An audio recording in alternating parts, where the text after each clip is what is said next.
Wireng Lagu.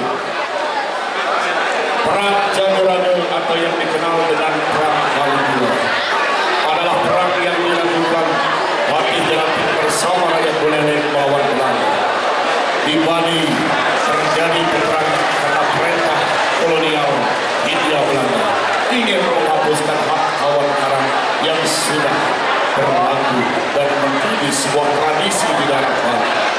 Untuk menunjukkan tidak puas dengan kebijakan Belanda, Gusti Ketut Jelatin dengan sengaja membuat huru-hara di sekitar Buleleng dan Papua, yaitu para pejuang merampok kapal Belanda, memboikot penjualan bahan makanan kepada sang prajurit.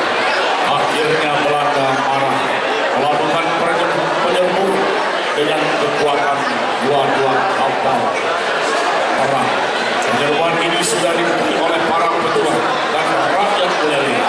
Dalam aksi ini sebanyak 250 serta negara tewas yang mengenai kekalahan Belanda pada perang Jagoraga untuk pertama kali. Dari orang di atas menjadi ide bagi kami mencoba untuk mengkomposisikan ke dalam tabu Buleleng, di mana olahan elemen musik masih sangat sederhana dan kiranya bisa memberikan gambaran suasana haru dalam perang Jagoraga, di mana para pejuang dengan kesatria dan gagah berani bertempur melawan penjajah. Pembina Tim Pitu, pembina gerak Tim Pitu. Hadirin sekalian, Dewan Juri, mari kita beri aplaus yang meriah untuk penampilan